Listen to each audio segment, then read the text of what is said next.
Now, you have probably heard of the word diversification. Yeah, it could have been a video such as this one, or it would have been a financial advisor telling you of how to diversify your investments. But what exactly is diversification? And what does it mean for you, especially as a Kenyan? Now, if this is your first time in this channel, we usually discuss insurance and also other related types of investments. So please like and also subscribe in order to help the channel grow. And you can also consider hitting on the notification button so that you're notified whenever we do a new video. So like I was saying, diversification. What exactly is diversification? And also what does it mean for you as a Kenyan? No, diversification is simply not putting your eggs in one basket. You've probably heard that saying, yeah? So what this means is like to hedge yourself, to protect your money or your investments against losses, yeah? So for example, you could be investing in the financial markets. My grandfather used to invest in a company called Wango. I think it's still popular in Murara. Yeah. So investing in shares has been something that has been around for a very long time. So if you invest in the financial markets, for example, if you're buying shares, what diversification means here is that you're not simply buying one type of share. You're not only investing in maybe Safaricom or equity. What you're doing is investing in different types of companies in different industries. For example, you could decide to pick one company from the financial services providers. For example, say equity, yeah, and then you could pick another company from telecommunications, for example, Safaricom, and then you could pick another company from another industry, for example, energy. We have Kenyan, and maybe another industry, for example, agriculture. Let's say, for example, Kakuzi. So instead of investing, for example, 1 million shillings in, let's say, equity, you could divide this money, invest in equity, invest in Safaricom, invest in Kakuzi, and also invest in, there's another one that we have just talked about, Kenyan. Yeah. So what this means is that if one of those companies was actually facing financial challenges, then the rest are not likely to also be undergoing the same challenges. Yeah, they're in different industries, and they're therefore facing some very different challenges. Yeah, so chances of you actually making a loss are minimal. You have hedged yourself against losses. Yeah, and you can also diversify further. Yeah, by not only investing in shares, but also investing in like government bonds.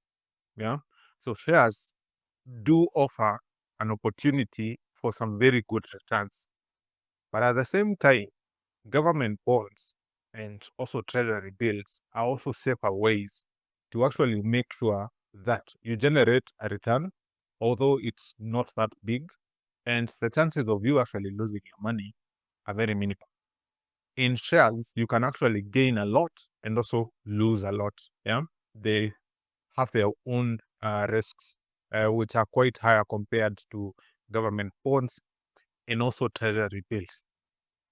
And like I said, we will be expounding this topic further and to think of it of what diversification really means as a Kenyan.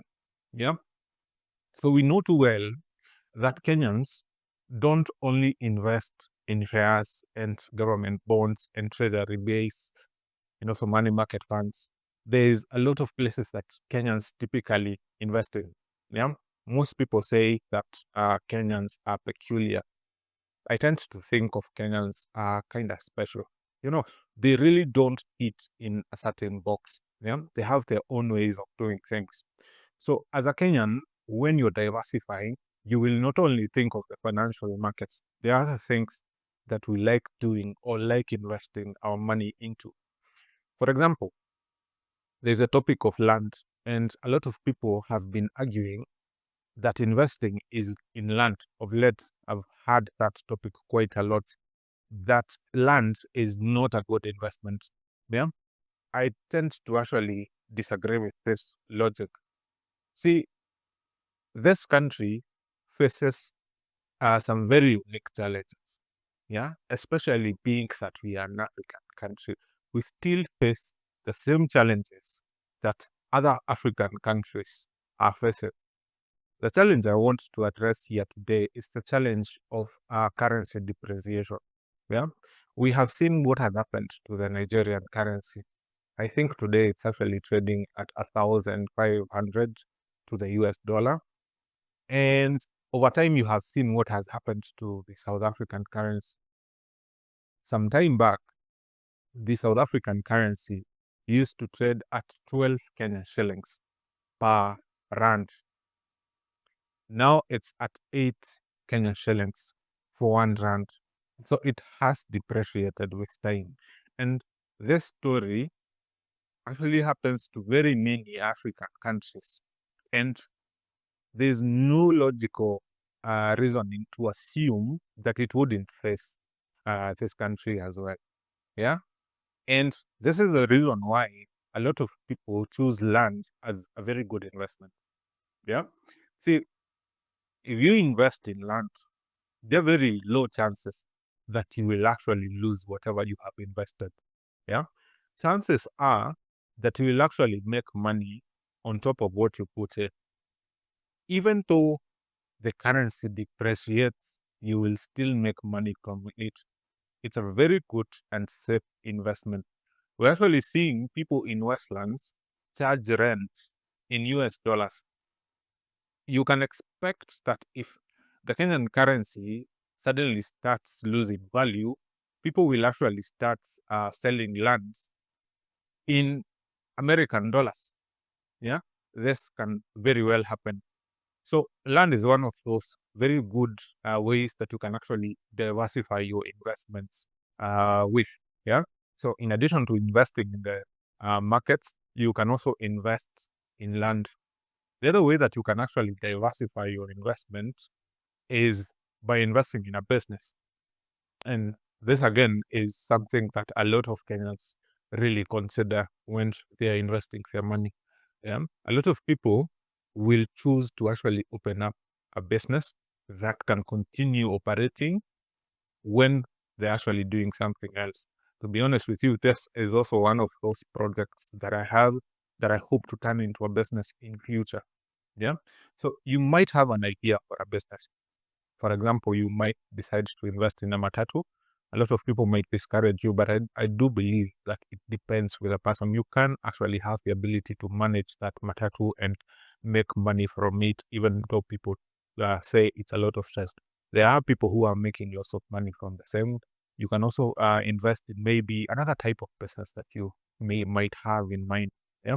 So this is another way of diversifying. So investing in shares, you might invest in some land and also have a business.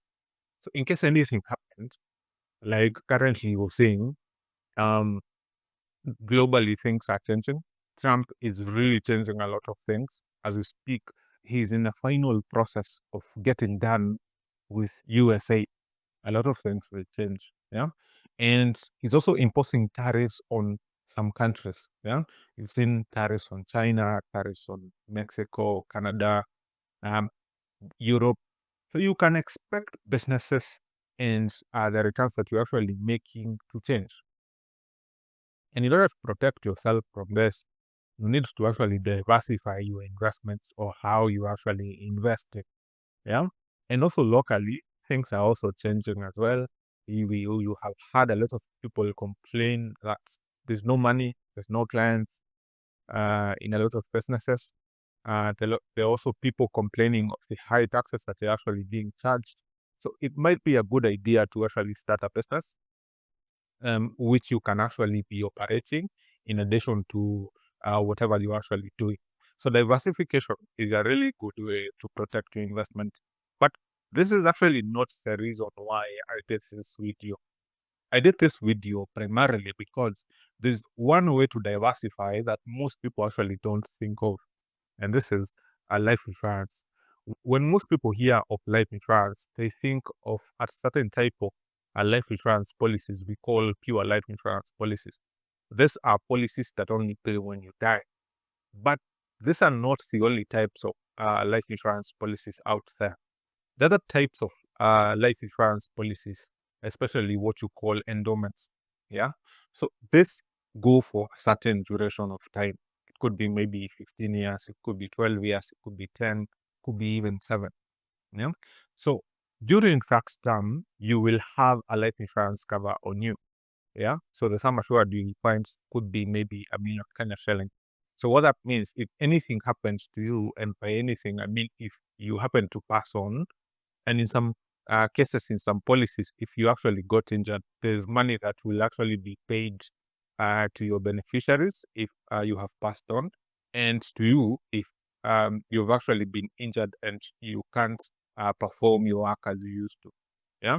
But the most important thing is if you survive till the end of that term, if, for example, you had a policy for 10 years and you get to 10 years, a maturity will actually be paid out. Yeah. So this maturity will may be higher than whatever you have contributed. So it will be whatever you have contributed plus some gains or return or some dividends, whatever the company that is offering you the life insurance policy will choose to describe it as. Yeah. So if you take up a life insurance policy, you are at least guaranteed to receive a certain amount of money at the end of the term, and that money will also have some returns on top of it. And the good thing with life insurance policies is that you will not have to contribute the whole amount at a go. For example, you won't have to contribute you won't have to contribute the 1 million Kenya shillings at a go. You'll contribute it maybe on a monthly basis, and at the end, you could probably maybe get a return of like 1.4. So the maturity will be 1.4 million Kenya shillings in the end. So you'll probably have made 400,000 Kenya shillings on top, in addition to other benefits. Like I said, there is protection, and also remember that you also have what you call tax relief on the same. Yeah. So in addition to investing in shares, government bonds, treasury bills, money market funds, land, and also businesses, you can also consider life insurance policies for the whole sake of that they offer you protection. You can imagine, for example, if you have taken up a loan, constructed a house for your family, and then you happen to pass on before you have actually paid out that loan. Okay, most insurance companies or most people offering loans also have some form of insurance attached. So in some cases, that might not affect your family, but let's assume that you didn't. Yeah, your family will actually lose the home that you worked so hard to provide for them. Yeah. So take up a life insurance policy. It has its benefits. And like I told you, if you survive till the end of the term, which can even be 10 years, you will get a very good maturity. It's a really good form of long-term investments. Yeah. So consider and think of life insurance policies as a way to also diversify. Now, if you have any questions regarding ourselves, then please leave them on the comment section. And once again, let me say thank you very much for actually joining us on this channel. If you are new, again, please consider liking and also subscribing. And until next time, have a good one.